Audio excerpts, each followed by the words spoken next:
अस्सलामुअलैकुम everyone, welcome back to another video. आज का जो हमारा टॉपिक है वो है कैनिज़ारो रिएक्शन, जिसमें हम देखेंगे कि इस रिएक्शन को करवाने के लिए हमें कौन सा क्राइटेरिया है जो फिलफ़िल करना पड़ेगा। मींस के हम कैसे रिएक्टेंट्स लेंगे और हमारे पास जो हम मीडियम यूज़ करेंगे कैटालिस्ट के तौर पर वो क्या होगा। तो सबसे पहले हम ऐसे एल्डिहाइड लेंगे जिनमें कोई अल्फ़ा हाइड्रोजन नहीं होगा और हम यूज़ करेंगे बेस को।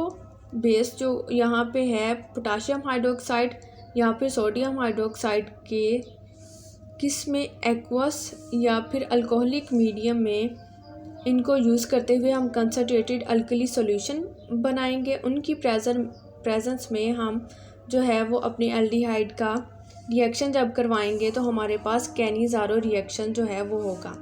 When aldehydes having no alpha hydrogens are placed in concentrated alkalies usually. अब कंसनट्रेटेड अल्कलीज जो है वो यूजली कौन सी होंगी? सोडियम और potassium hydroxides, aqueous and alcoholic. They undergo a reaction known as the Cannizzaro reaction. Aldehyde लिया है, नो अल्फ़ा हाइड्रोजन, यहाँ पे कंसनट्रेटेड अल्कली सॉल्यूशन बनाया है हमने पोटाशियम हाइड्रोक्साइड का। वो कैसे बनाया है? पोटाशियम हाइड्रोक्साइड या फिर सोडियम हाइड्रोक्साइड को हमने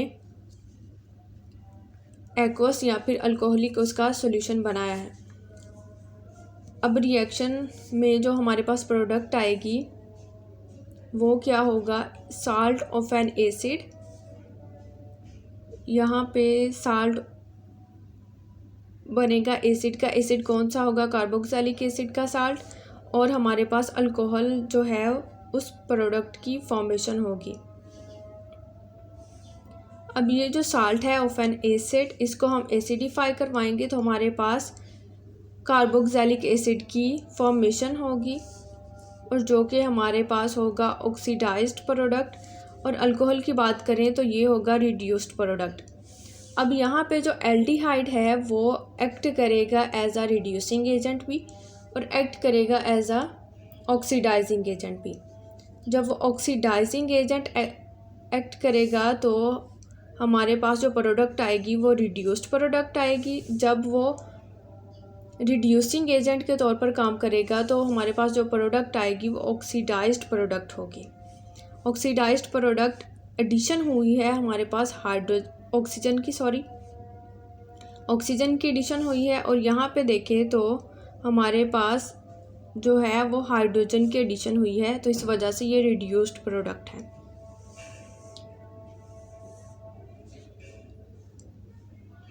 इस रिएक्शंस को हम सेल्फ ऑक्सीडेशन रिडक्शन प्रोसेस भी कहते हैं और इनको हम डिस्प्रोपोर्शन रिएक्शंस भी कहते हैं। अब डिस्प्रोपोर्शन रिएक्शंस हम इस वजह से कहते हैं क्योंकि इसमें जो एल्डिहाइड हम यूज़ कर रहे हैं वो एक्ट कर रहा है एज रिड्यूसिंग एजेंट भी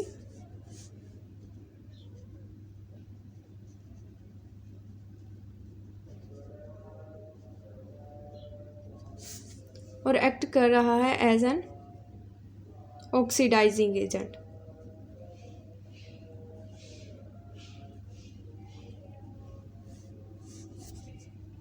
और ऑक्सीडाइजिंग एजेंट के तौर पर जब एक्ट करेगा तो हमारे पास जो प्रोडक्ट बनी है वो क्या बनी है?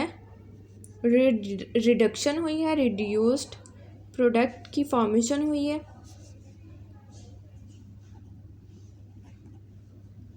यहाँ पे रिड्यूस्ड प्रोडक्ट हमारे पास क्या है? अल्कोहल। और जो रिड्यूसिंग एजेंट था उसने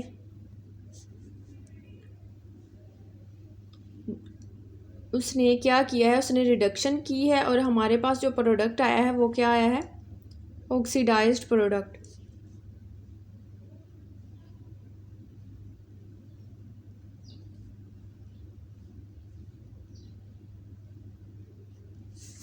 यहाँ पे हमारे पास ऑक्सीडाइज्ड प्रोडक्ट है कार्बोक्सिलिक एसिड।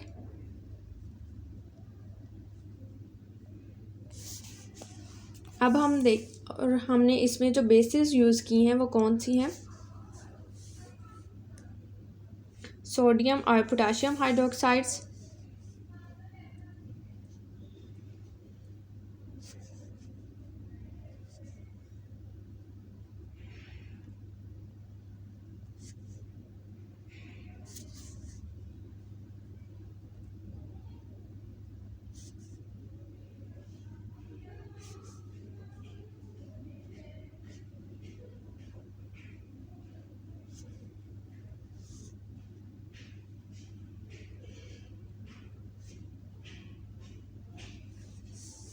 अब इनका जनरल रिएक्शन देखें तो जनरल रिएक्शन में हमारे पास एल्डिहाइड है,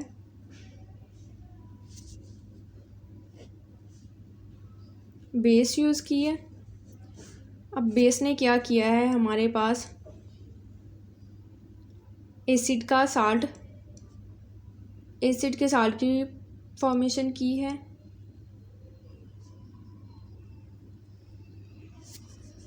और हमारे पास अल्कोहल की फॉर्मेशन हुई है।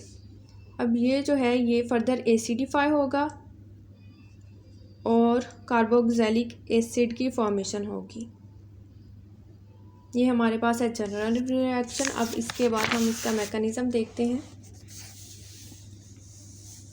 तो मैकेनिज़्म में हम एक एल्डिहाइड लेंगे, ऐसा एल्डिहाइड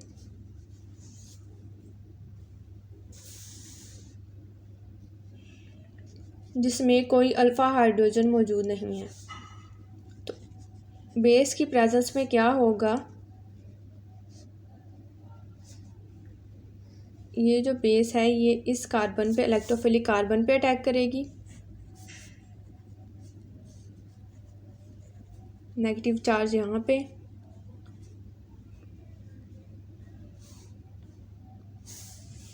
अब नेक्स्ट स्टेप में क्या होगा, ये स्टेप नंबर 1 था। अब नेक्स्ट स्टेप में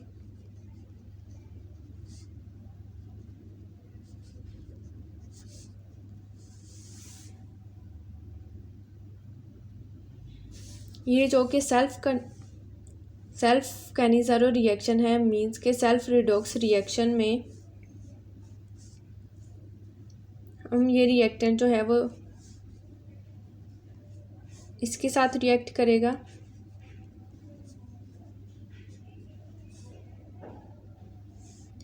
तो इसमें क्या होगा,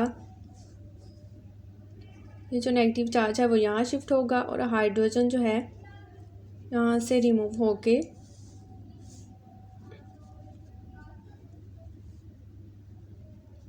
इस पर पार्शियल पॉजिटिव है, ये पार्शियल नेगेटिव है, इस कार्बन पे अटैक करेगा।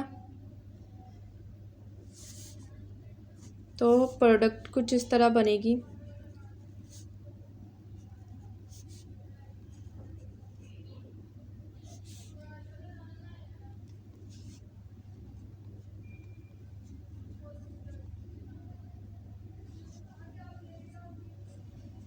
यहाँ पे भी क्या है, ये हाइड्रोजन जो है अब इस कार्बन पे के साथ अटैच हो जाएगा।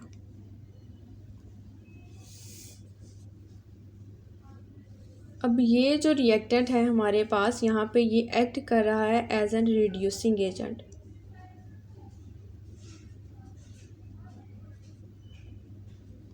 क्योंकि रिड्यूसिंग एजेंट ने हमारे पास यहाँ पे जो फॉर्मेशन हुई है ये ऑक्सीडाइज्ड प्रोडक्ट है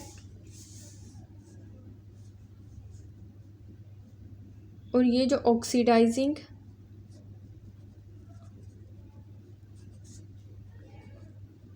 एजेंट ने हमें जो दिया है वो रिड्यूस्ड प्रोडक्ट दिया है।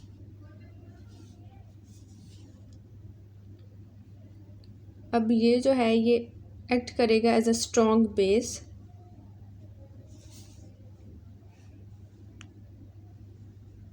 और ये जो है वो वीक एसिड।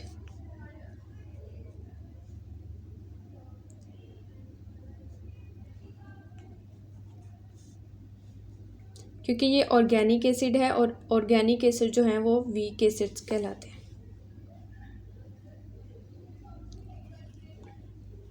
ये यहाँ से हाइड्रोजन लेगा,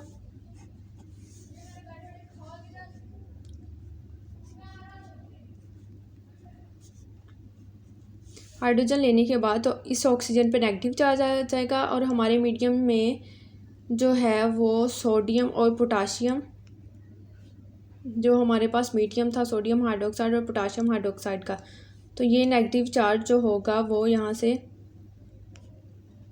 या सोडियम लेगा या फिर पोटाशियम लेगा, और ये जो ऑक्सीजन है यहाँ से हाइड्रोजन लेगा, क्योंकि ये स्ट्रॉन्ग बेस है।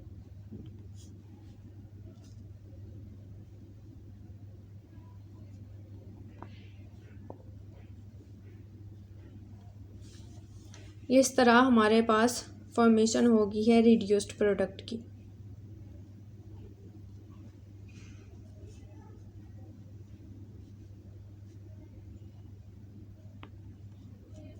जो कि हमारे पास क्या है, अल्कोहल।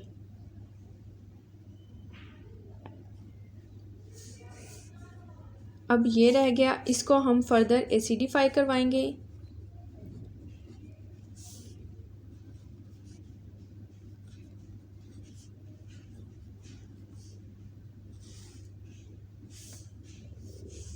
एक हमारे पास आया है ये प्रोडक्ट अल्कोहल, और दूसरा क्या आया है, कार्बोक्सिलिक एसिड।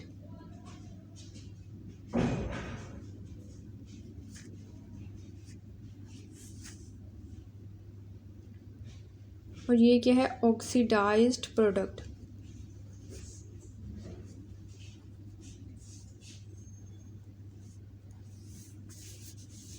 दो प्रोडक्ट्स की फॉर्मेशन हुई है कार्बोक्सिलिक एसिड की और अल्कोहल की।